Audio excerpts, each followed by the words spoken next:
देखने का मौका दे रहे हैं, हम आपको धन्यवाद देते हैं। पिता, आपकी महा अनुग्रह और आपके प्रेम के लिए हम आपको धन्यवाद देते हैं। परमेश्वर, आपकी करुणा परमेश्वर पिता सदैव हम पर बनी रहती है, इसके लिए हम आपको धन्यवाद देते हैं।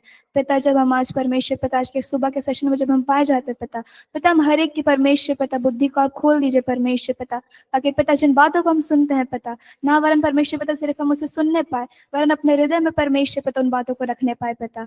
अपनी अनुग्रह को हमारे ऊपर कीजिए परमेश्वर पिता, ताकि परमेश्वर पिता हमारा पूरा ध्यान परमेश्वर आपकी ओर और परमेश्वर पिता आपकी बातों की ओर होने पाए। पिता, हमारा पूरा कंसंट्रेशन परमेश्वर पिता आपके बातों की ओर होने पाए परमेश्वर पिता हम परमेश्वर पिता प्रभु जी आपको धन्यवाद देते हैं परमेश्वर पिता कि आपने हमें यहाँ लाया, हमें मौका को दिया परमेश्वर पिता कि हम सीख पा रहे हैं। परमेश्वर पिता प्रभु जी, आप परमेश्वर पिता प्रभु जी आप हम हर एक के जीवन से पिता वचनों के द्वारा बातचीत कीजिए। हम हर एक की बुद्धि को आप खोलिए परमेश्वर पिता कि हम जिन बातों को सुनते हैं परमेश्वर पिता उससे परमेश्वर पिता हम समझने भी पाए परमेश्वर पिता।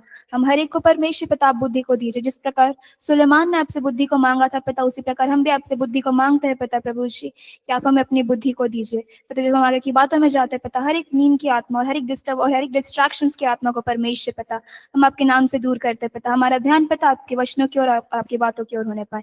इस विनती को हम आपके हाथों में सौंपते हैं, प्रार्थना यीशु मसीह के नाम से मांगते हैं। सुनो दस स्वर्ग के राज्य में ग्रहण कीजिए स्वर्गीय पिता, आमेन। Amen. Amen. Thank you. धन्यवाद आपका। So today we will be looking at the doctrine of Trinity.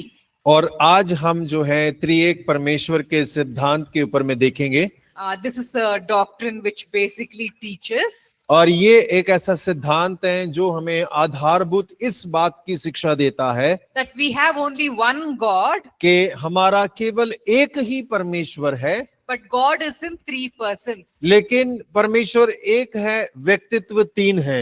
All right. So I usually begin this session with an illustration. और देखिए, अक्सर मैं इस सत्र को एक उदाहरण के साथ में शुरू करती हूँ। It's a story about some missionaries who went to a remote tribal community. और ये एक मिशनरी की कहानी है जो एक जंगली कबीलों के बीच में सेवा के लिए गए थे। So after ministering over there for many years, और after ministering in that place for many years, they began to translate the Bible into the language of those tribals. और कई वर्ष उस कबीलों के मध्य में सेवा करने के बाद में उन्होंने उन्हीं की भाषा में बाइबल का अनुवाद करना आरंभ कर दिया।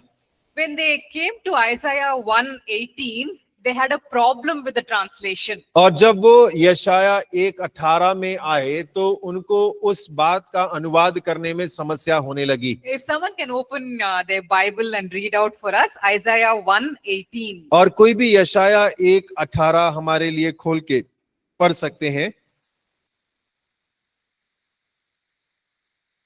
यशाया की पुस्तक 1 अध्याय 18 वचन।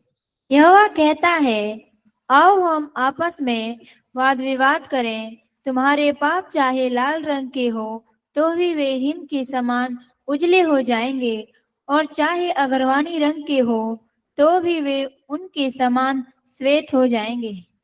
So they had to translate this verse where God says that he will make even your sins as white as snow. और देखिए, यहाँ पर लिखा हुआ है कि परमेश्वर आपके पाप जो लाल रंग के हों तो भी हिम के समान उजले हो जाएंगे।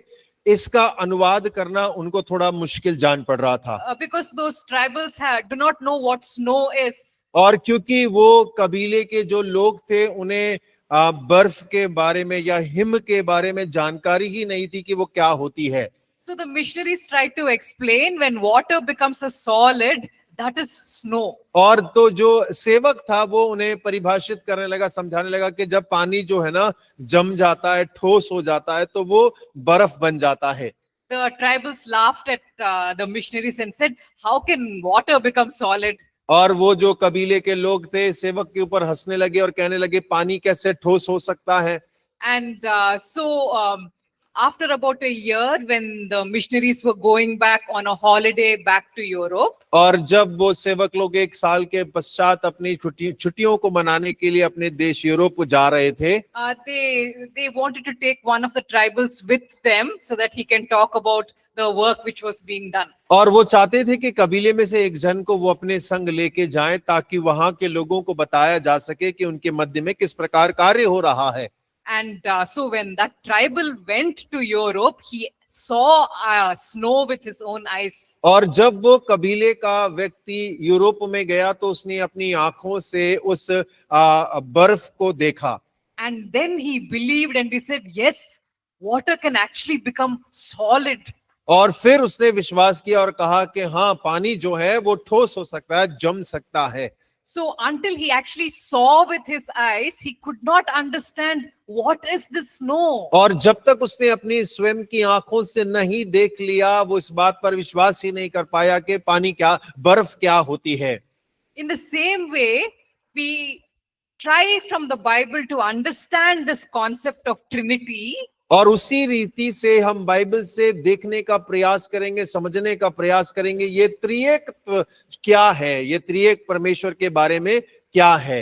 But only maybe after we go to heaven, we will actually understand how one God can be in three persons. और हकीकत कहें तो जब हम स्वर्ग जाएंगे तब ही समझ पाएंगे कि त्रिएक परमेश्वर हकीकत में क्या है। So in the same way, the tribals could understand snow only after seeing it. और देखिए, जैसे कि वो कबीले के लोग बर्फ को केवल देखने के बाद ही समझ पाए, विश्वास कर पाए, In the same way, maybe we will better understand Trinity after we see the Lord. और उसी तरीके से जब हम परमेश्वर को आमने सामने देखेंगे तब ही ठीक रीति से त्रिएक परमेश्वर के बारे में जान भी पाएंगे। So in the Bible, the word Trinity is not mentioned. और बाइबल के अंदर में त्रिएक परमेश्वर, त्रिएक शब्द जो है वो आपको नहीं मिलता है। But in many verses, it talks about how our one God is in three persons. और लेकिन कई सारे ऐसे वचन हैं जहां पर ये बतलाया जाता है कि हमारा जो परमेश्वर है तीन व्यक्तित्वों में कैसे काम करता है। For instance, when we look at Genesis chapter 1, verse 26, और उदाहरण के लिए जब उत्पत्ति पहला अध्याय उसका 26वां वचन हम जब पढ़ते हैं, over there it say, God says, let us make man. और वहां पर कहता है आइए हम मनुष्य को बनाएं। God calls himself us. और परमेश्वर वहां पर मैं नहीं लेकिन हम कह रहा है। So God is triune. और परमेश्वर जो त्रिएक है, That is why he addresses himself as us. और इसीलिए वो अपने आप को हम कहकर संबोधित कर रहा है। In the same way, when we look at Genesis 3:22, और उसी तरीके से उत्पत्ति 3 उसके 22 वचन को जब हम देखते हैं, the Lord says, man has become like one of us. और वहां परमेश्वर कह रहा है कि मनुष्य हम में से एक के समान हो गया है। So again, the Lord addresses himself as us. और देखिए, फिर से परमेश्वर यहाँ अपने आप को हम कहकर संबोधन कर रहा है। Isaiah 6:8 is another example. और यशाया 6 अध्याय उसका 8वां वचन एक और उदाहरण है, Where the Lord says, whom shall I send? Who will go for us? और यहाँ परमेश्वर कहता है मैं किसको भेजूं, हमारी ओर से कौन जाएगा। I think these verses are mentioned on page 17 of your notes. और आपके नोट्स के नोट्स में 17 नंबर के पेज पे ये सारी बातों का वर्णन किया गया है। We look at one more verse, Isaiah 9 verses 6 and 7. और यशाया 9 उसका 6 और 7 वचन हम देखेंगे। If someone can read out, और कोई भी इसे पढ़ सकते हैं। Isaiah 9, 6 and 7. यशाया 9 उसका 6 और 7 वचन।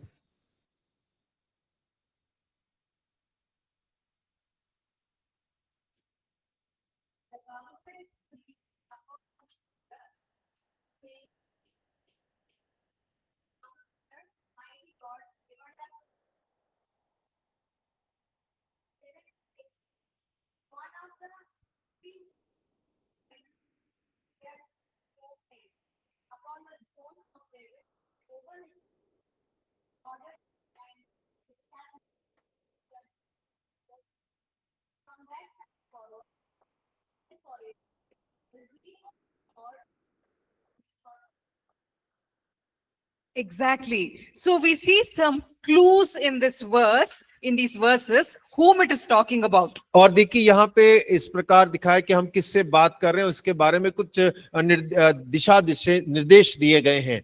It says, unto us a child is born. और वो कहता है हमारे लिए एक बालक उत्पन्न होगा। It says that he will reign on David's throne. और वो कहता है कि वो दाऊद के सिंहासन पर राज्य करेगा। So we know that here it's not talking about God the Father. और हम जानते हैं कि यहाँ पिता परमेश्वर के बारे में बात नहीं की जा रही है। Here it's talking about Jesus, और यहाँ यीशु मसीह के बारे में बात हो रही है, who will be born as a child. और जो कि एक शिशु के रूप में जन्म लेगा। He will reign on David's throne. और दाऊद के सिंहासन पर वो प्रभुता करेगा।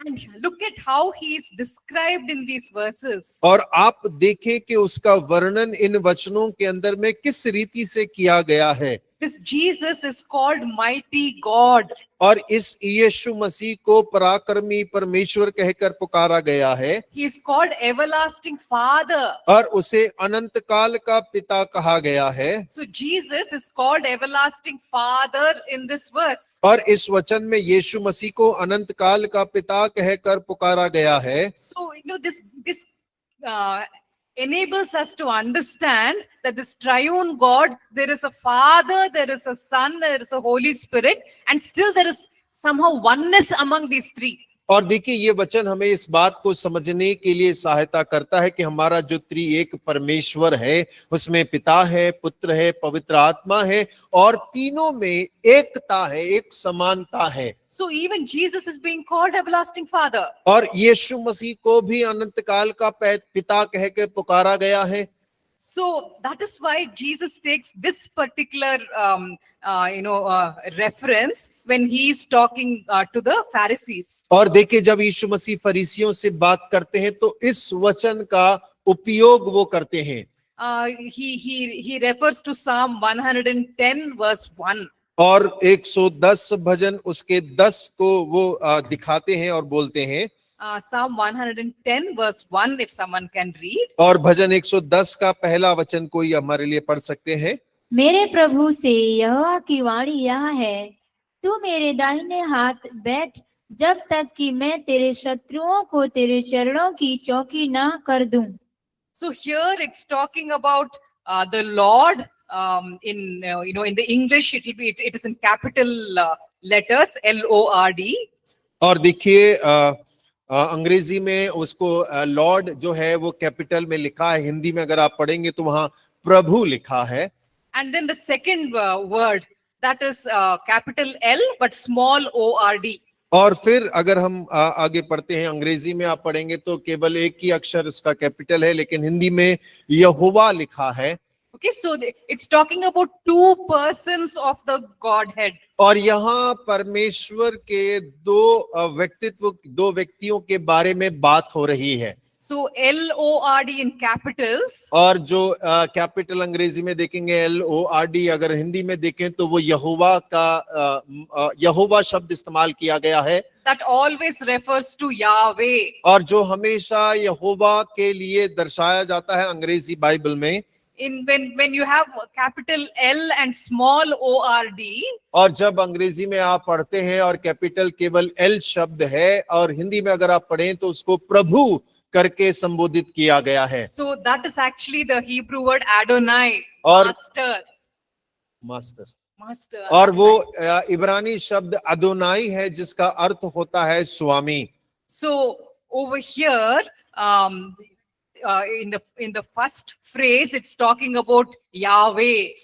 और देखिए जो पहला भाग है इस वचन का, वहां पे यहोवा को संबोधित किया गया है। And in the second portion, it's talking about Adonai. और दूसरा जो भाग है उसमें अदोनाई को संबोधित किया गया है।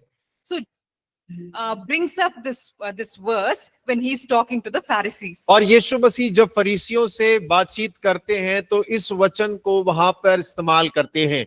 So if someone can read out for us Matthew 22 verses 41 to 46. और मत्ती 22 उसका 41 से लेकर 46 तक कोई भी हमारे लिए पढ़ सकते हैं। Matthew 22, 41 to 46. और मत्ती 22 अध्याय उसका 41 से लेकर 46 वचन तक। जब फरीसी इकट्ठे थे तो यीशु ने उनसे पूछा, मसीह के विषय में तुम क्या सोचते हो? वह किसका पुत्र है? उन्होंने उससे कहा, दाऊद का। उसने उससे पूछा, तो दाऊद आत्मा में होकर उसे प्रभु क्यों कहता है? प्रभु ने मेरे प्रभु से कहा, मेरे दाहिने बैठ, जब तक कि मैं तेरे बैरियों को तेरे पांव के नीचे ना कर दूं। भला जब दाऊद उसे प्रभु कहता है तो वह उसका पुत्र कैसे ठहरा? इसके उत्तर में कोई भी एक बात ना कह सका।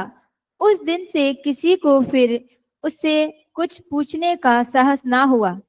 The Pharisees must have definitely known, the Isaiah chapter 9 verses.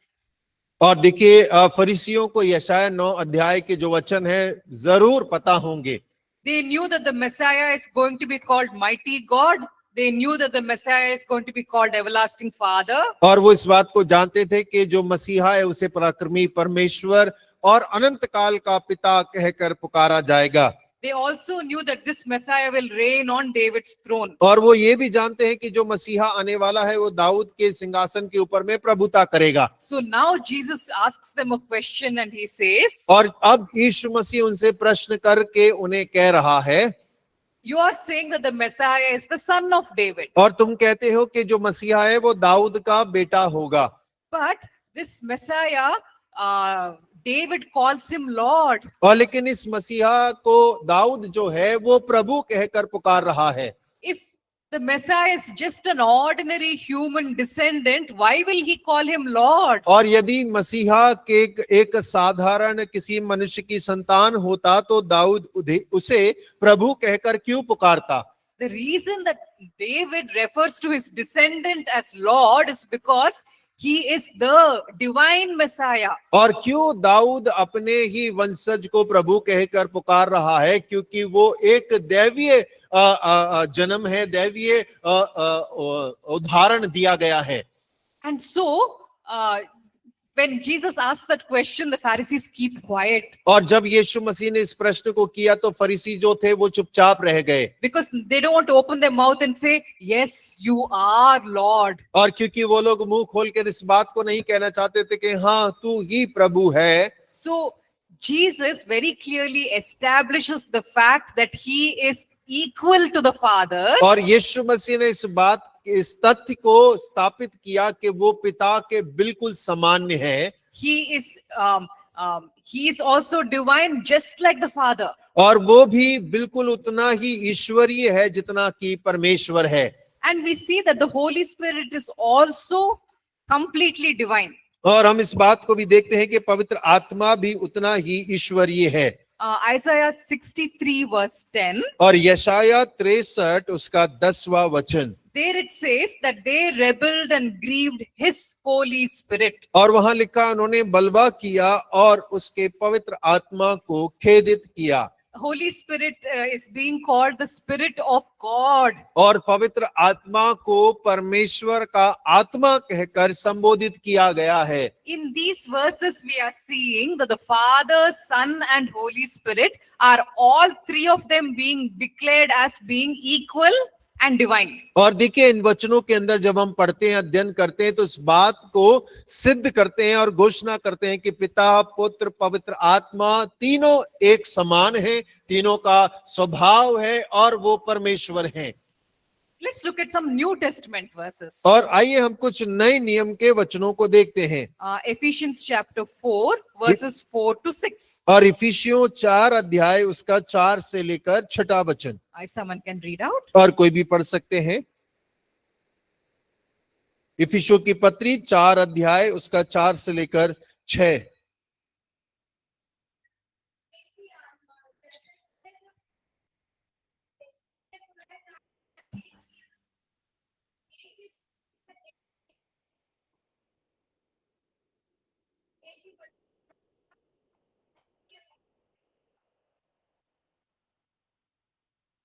In this verse, we see that all three persons of the Trinity are mentioned. और हम इन वचनों के अंदर देखते हैं कि तीनों के तीनों व्यक्तित्व त्रिएक परमेश्वर के इन वचनों के अंदर मौजूद हैं। Because some people will ask the question, why do you say that your God is triune? और कई बार कई लोग इस बात का प्रश्न कर सकते हैं कि तुम क्यों कहते हो कि तुम्हारा परमेश्वर त्रिएक परमेश्वर है। So we can quote verses like this and show them और हम इन वचनों का इस्तेमाल कर कर उनको दिखा सकते हैं that even though the word Trinity is not mentioned, और भले ही वो त्रिएक शब्द का यहाँ पर वर्णन नहीं किया गया है, the three persons are clearly mentioned. लेकिन तीन व्यक्तियों का वर्णन यहाँ पर स्पष्ट रीति से किया गया है। 1 Peter 1 verse 2. और पहला पत्रस उसका पहला अध्याय उसका दूसरा वचन। There, if you can read out that. और आप उस वचन को भी पढ़ सकते हैं। पहला पत्रस पहला अध्याय उसका दूसरा वचन।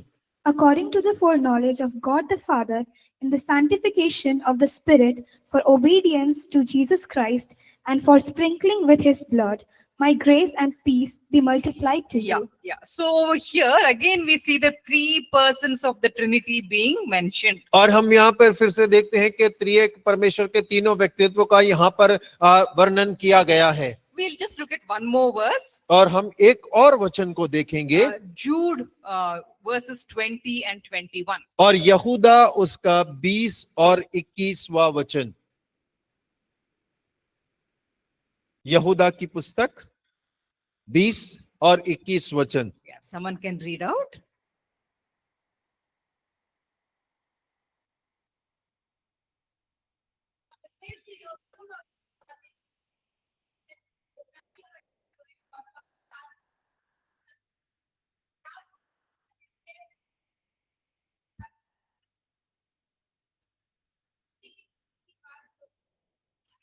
So again here we see the Holy Spirit being mentioned, the love of God being mentioned, and the Lord Jesus Christ being mentioned. और देखिए यहाँ पर हम फिर से देख पा रहे हैं कि पवित्र आत्मा के बारे में जिक्र किया गया है, परमेश्वर के प्रेम के बारे में जिक्र किया गया है और यीशु मसीह की दया के बारे में भी जिक्र किया गया है। So now basically you have a list of verses with you which talk about the triune God. और अब आपके पास में वचनों की सूची मौजूद है जो त्रिएक परमेश्वर के बारे में बात करते हैं। Okay, so if anybody asks you in future, where does it say that your God is triune, you can give them these verses. और यदि भविष्य में आपसे कोई सवाल करे कि कहां पर लिखा है त्रिएक परमेश्वर के बारे में, तो आप इन वचनों का इस्तेमाल कर कर उनको बतला सकते हैं।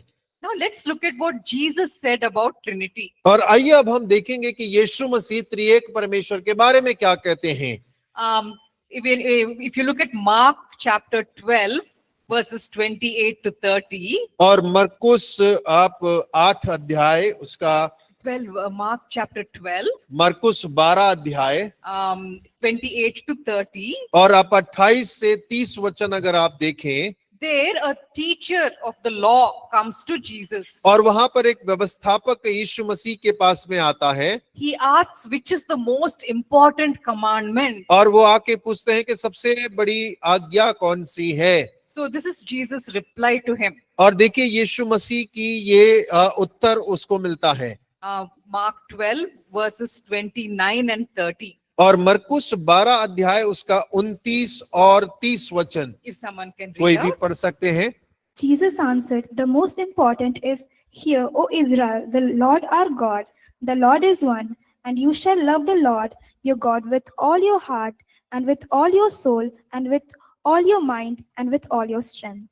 So Jesus very clearly believed in one God. और यीशु मसीह पूरी रीति से स्पष्टता से एक परमेश्वर पर विश्वास करते हैं। He quotes from the Old Testament from the book of Deuteronomy. और देखिए व्यवस्था विवरण की जो वचन है उसका यीशु मसीह यहाँ पर उदाहरण ले रहे हैं। And that is why he's quoting directly from Deuteronomy 6 verse 4.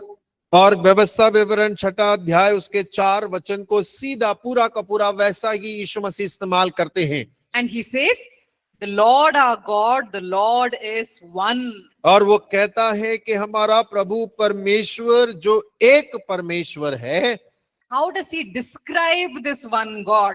और वो कैसे इस एक परमेश्वर का वर्णन कर रहा है। Matthew chapter 6 verse 26. मत्ती 6 अध्याय उसका 26 वचन।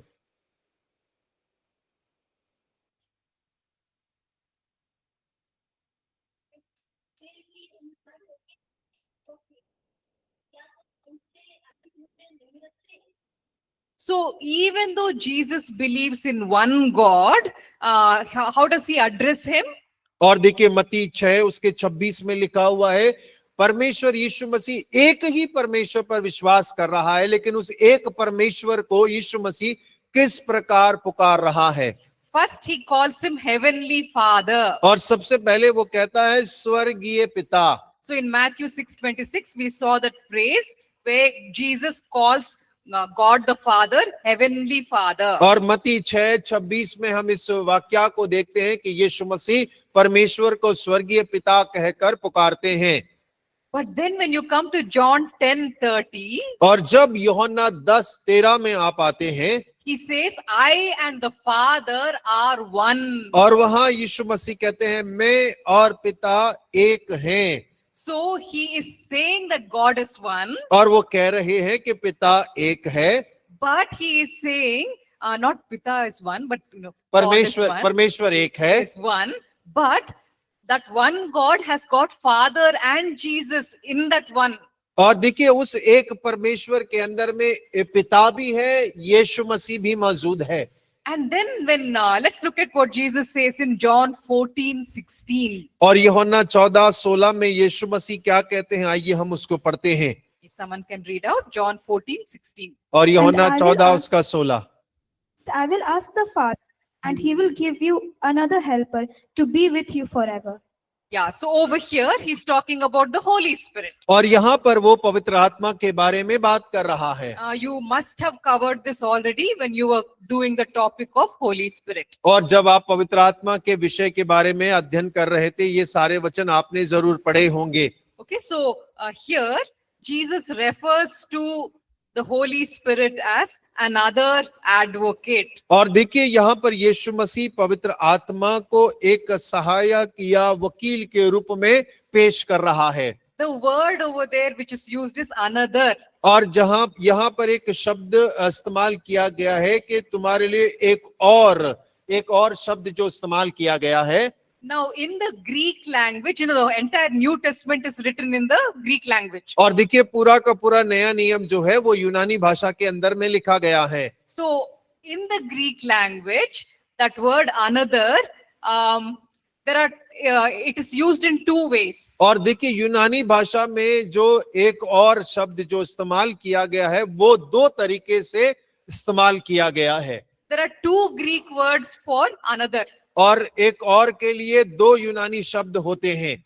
One word is allos, और एक शब्द जो है उसको एलोस कहते हैं। ALLOS.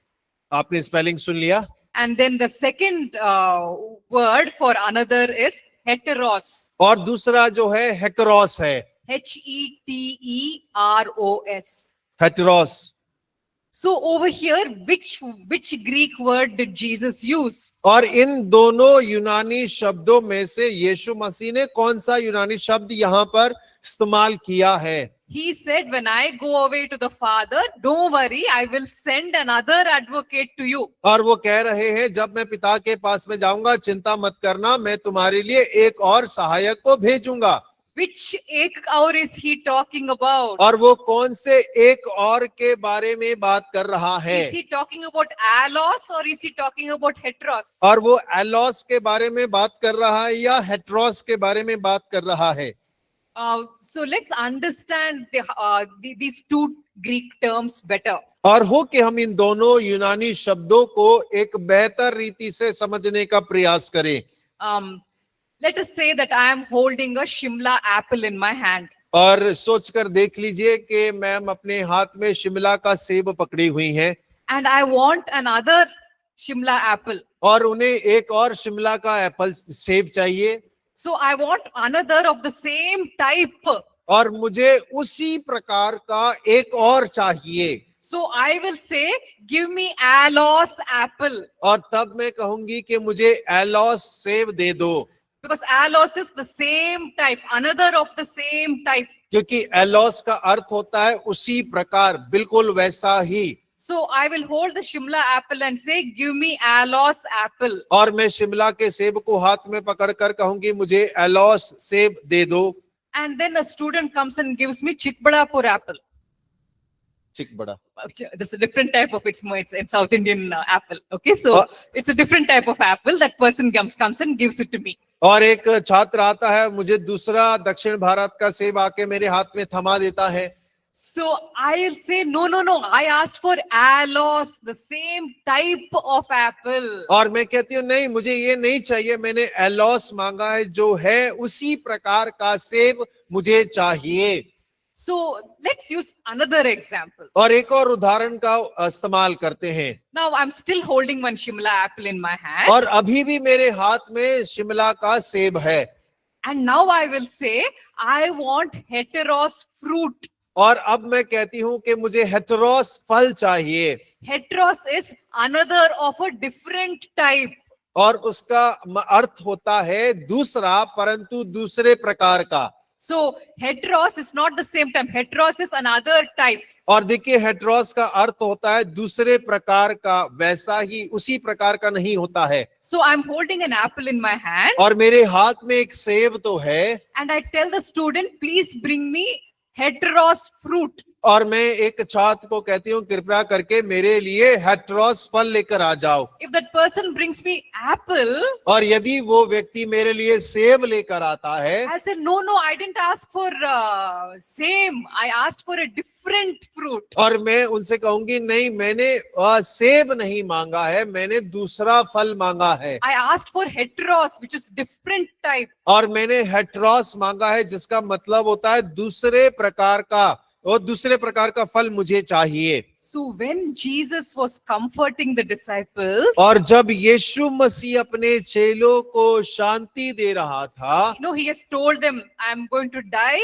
and I will go away to the Father. और वो अपने चेलों से कह रहा था, मैं मर जाऊंगा, पिता के पास चला जाऊंगा। And they are feeling very sad because they don't want to lose Jesus. और वो लोग यीशु को खोना नहीं चाहते थे, इसीलिए बहुत दुखी हो गए थे। So he said, don't worry, I will send you another advocate. और तब यीशु मसीह ने कहा, मत परेशान हो, मैं तुम्हारे लिए एक और सहायक को भेजूंगा। And what kind of एक और? Alos advocate. और वो किस प्रकार का सहायक होगा? वो एलोस सहायक होगा। He is saying this advocate will be the same substance as me.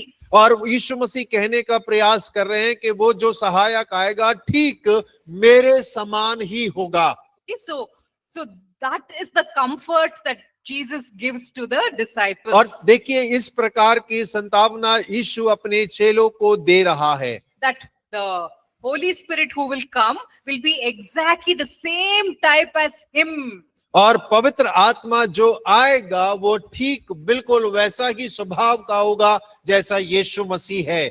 And that is why when we look at 1 Corinthians chapter 3 verse 16, और इसीलिए जब हम पहला कुरिन्थियों तीसरा अध्याय उसका 16 वचन जब हम देखते हैं, over there, yeah, someone can read out 1 Corinthians 3:16. और पहला कुरिन्थियों तीसरा अध्याय उसका 16 वचन कोई भी पढ़ सकते हैं।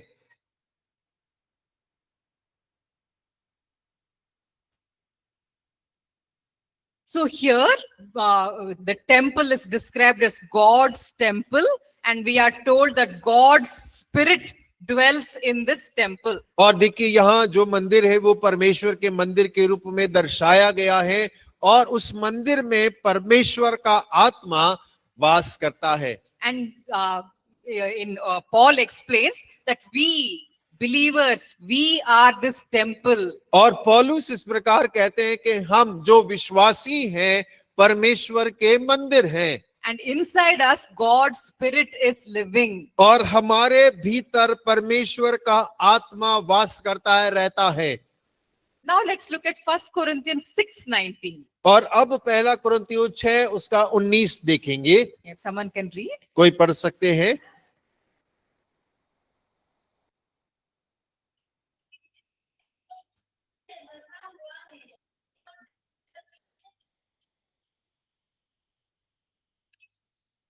Here we are described as the temples of the Holy Spirit. और यहाँ पर हमें पवित्र आत्मा का मंदिर कहकर पुकारा गया है। In the previous verse, we were called temples of God.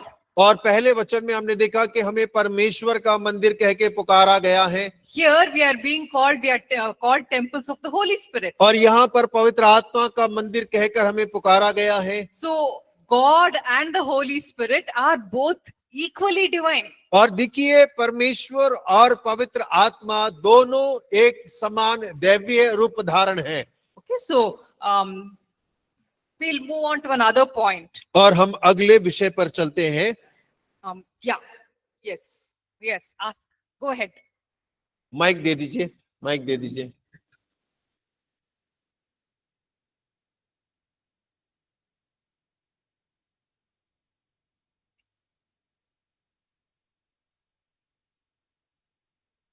अगर त्रिएक परमेश्वर एक है और पवित्र आत्मा हमारे अंदर है, इसका मतलब परमेश्वर पिता भी हमारे अंदर है। और अगर है तो हमें परीक्षा में क्यों पढ़ना पड़ता है? क्योंकि परमेश्वर पिता महान है ना सबसे। Okay, as far as I can understand, your question is that the triune God is inside us, Father, Son and Holy Spirit, they're all inside us. और आपका प्रश्न ये है कि त्रिएक परमेश्वर पिता, परमेश्वर पुत्र और पवित्र आत्मा तीनों हमारे अंदर हैं। Okay. So because we have the triune God inside us, why should we study for exams? No, why we fall in temptations? Oh, that pariksha. Sorry, I didn't know. Okay. So why do we fall into temptation? That is because God who is living inside us, he doesn't control us completely like as if we are his slaves. और देखिए परमेश्वर हमारे भीतर तो है, लेकिन वो गुलाम की नाई हमें बांध कर नहीं रखता। He doesn't force us to obey and be holy. और वो हमें पवित्र बने रहने के लिए या उसकी आज्ञा मानने के लिए जबरदस्ती नहीं करता है। He helps us, he supports us, he encourages us. वो हमारी सहायता करता है, सहायक देता है और सहायता भी करता है। But he doesn't force us forcibly. और वो मार कर हमसे नहीं करवाता। Satan on the other hand is very different. और लेकिन शैतान जो है ना वो बिल्कुल विपरीत है।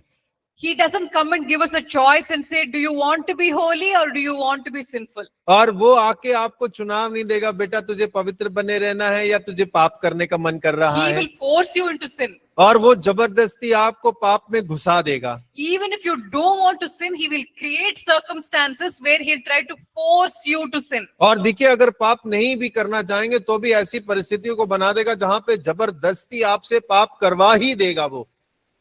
God on the other hand does not force. परमेश्वर दूसरी तरफ देखें, परमेश्वर कोई जोर जबरदस्ती नहीं करता। God respects our free will. परमेश्वर हमारी स्व इच्छा का आदर करता है। He gives us the choice to choose. परमेश्वर हमें मौका देता है कि हम हर बात में खुद चुने।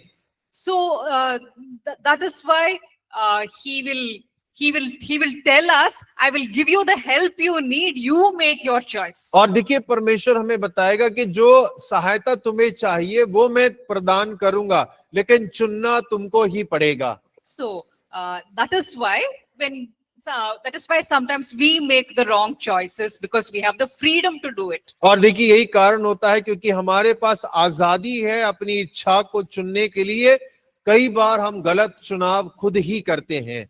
So yes, coming back to this topic of Trinity. और वापस हम त्रिएक परमेश्वर के बिंदु पे आते हैं।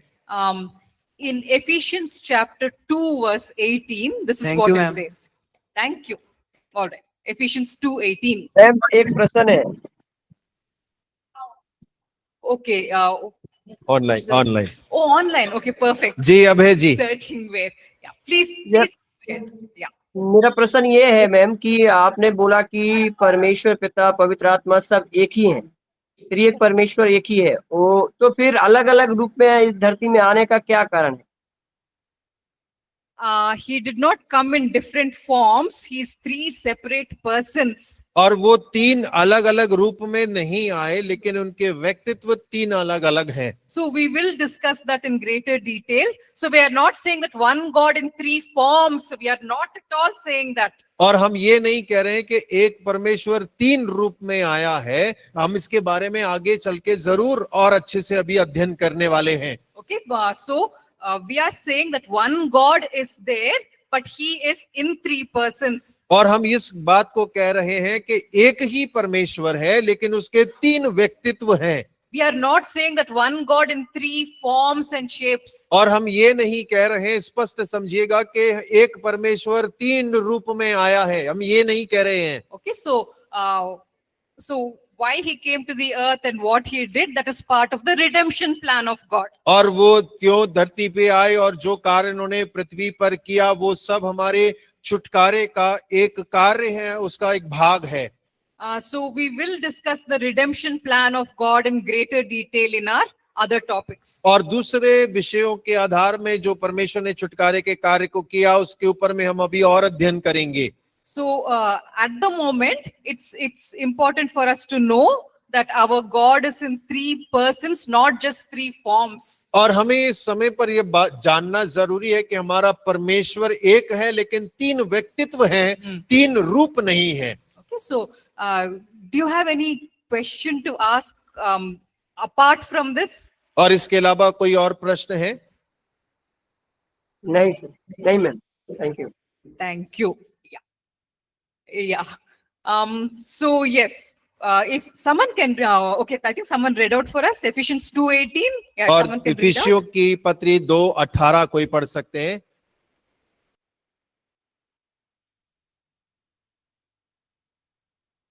Yeah, so here it's talking about how we pray to our God. और यहाँ बात करता है कि हम अब परमेश्वर से कैसे प्रार्थना करते हैं। When we pray, we are trying to gain access to the Father. और जब हम प्रार्थना करते हैं, तब हम पिता के पास पहुंच पाते हैं। The reason we pray is so that we can go and access Him, the Father. और देखिए कारण क्या है कि हम प्रार्थना करते हैं, उसका ये है कि हम पिता के पास पहुंचने का वो रास्ता जो मार्ग है, उसको प्राप्त कर पाते हैं। So how do we access the Father? How do we go to the Father? और हम पिता के पास कैसे पहुंचते हैं, किस प्रकार से पहुंच सकते हैं? We do it through Jesus. और यीशु मसीह के जरिए पिता के पास पहुंचते हैं।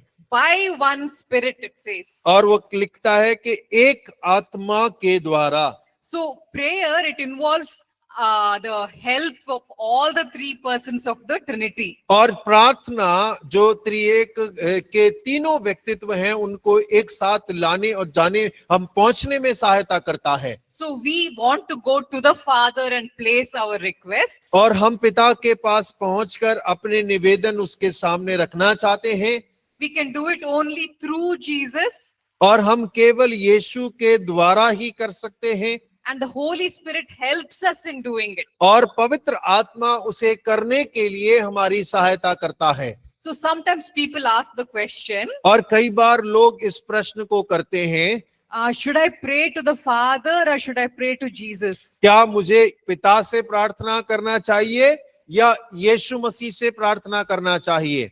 According to this verse, we all have tried to gain access to the Father. और देखिए इस वचन के आधार पर हम सब यीशु मसीह परमेश्वर के पास पहुंचने के लिए प्रयास करते हैं। So basically, technically speaking, prayers should always be addressed to the Father. अगर तकनीकी रूप से कहा जाए तो प्रार्थना हमेशा पिता से की जानी चाहिए। But we do it through Jesus, in the name of Jesus. और लेकिन हम यीशु मसीह के जरिए, यीशु मसीह के नाम के द्वारा प्रार्थना करते हैं। And the Holy Spirit helps us in praying. और पवित्र आत्मा उस प्रार्थना को करने के लिए हमारी सहायता करता है। But sometimes when it comes to actual practice, और लेकिन अगर ये स्वाभाविक रीति से अभ्यास में जब आता है, in our prayers, we'll start the prayer by talking to the Father. और हम जो प्रार्थना शुरू करते हैं पिता से बात करते हुए शुरू करते हैं, Halfway through the prayer, we start saying Jesus. और प्रार्थना के मध्य में हम यीशु का नाम लेने लग जाते हैं। Maybe by the end of the prayer, we'll even say, Holy Spirit, help me. और हो सकता है कि प्रार्थना जब अंत करने वाले होते हैं तो हम ये कहते हैं पवित्र आत्मा आप हमारी सहायता करिए। So we start praying to all three persons. और हम जो है हमारी प्रार्थना जो है वो तीनों व्यक्तियों से होने लग जाती है। It's all right. God doesn't mind. और परमेश्वर को इससे फर्क नहीं पड़ता, बिल्कुल ठीक है, उसमें कोई समस्या नहीं होती। But if you want to accurately know how prayer should be done, this is the answer. और यदि आप ठीक रीति से या किस क्रम अनुसार प्रार्थना करना चाहिए तो यही है कि हमें पिता से प्रार्थना करना है, यीशु के नाम से करना है, पवित्र आत्मा हमारी सहायता करता है। Okay, so that's the technical correct way to pray. और वो तकनीकी रीति से सही तरीका है प्रार्थना करने का। But all of us, when we are praying, it's all right. We sometimes talk to the Father, sometimes we address the Holy Spirit, and sometimes we speak to Jesus. It's all right to do that. और देखिए, लेकिन हम लोग अक्सर ऐसा करते हैं कि हम पिता से तो शुरू करते हैं, मध्य में यीशु मसीह को याद करते हैं और अंत होते होते हम पवित्र आत्मा की सहायता मांगने लग जाते हैं। तो इसमें कोई गलत नहीं है, हम कर सकते हैं। Okay, so when you come to page 17 of your notes, जब आप अपने नोट्स के 17 पेज पर आएंगे, there are three statements which are given about the Trinity. और देखिए त्रिएक के बारे में यहाँ पर 3 सारांश बताने वाले वाक्य दिए गए हैं। It says that God is 3 persons. और वहां लिखा है परमेश्वर 3 व्यक्ति है। And if someone can read out John 3:16. और कोई यूहन्ना 3:16 पढ़ सकते हैं।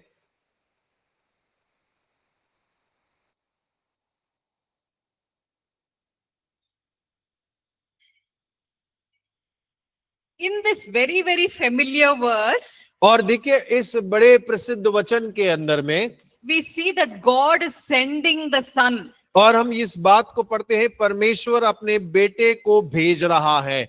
So which means God is separate, Son is separate. और इसका अर्थ ये है कि परमेश्वर एक व्यक्ति और बेटा पुत्र जो है दूसरा व्यक्ति अलग है। God is not sending himself into the world. परमेश्वर अपने आप को संसार में नहीं भेज रहा है, He is sending his Son to the world. और परमेश्वर अपने पुत्र को भेज रहा है संसार में। So there are 2 separate persons. और यहाँ 2 अलग अलग व्यक्ति हैं।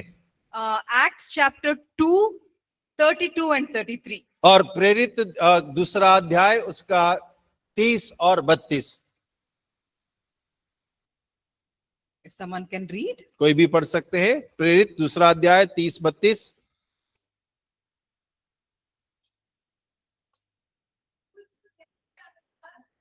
32 and 33. और माफ कीजिएगा 32 और 33। प्रेरितों का काम दूसरा अध्याय उसका 32 और 33, 32 and 33।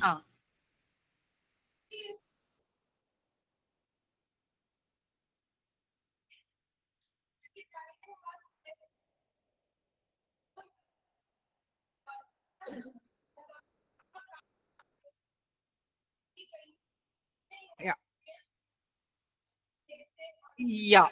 So here we see it says Jesus received from the Father और वचन कहता है कि यीशु मसीह ने पिता से प्राप्त किया the Holy Spirit. पवित्र आत्मा।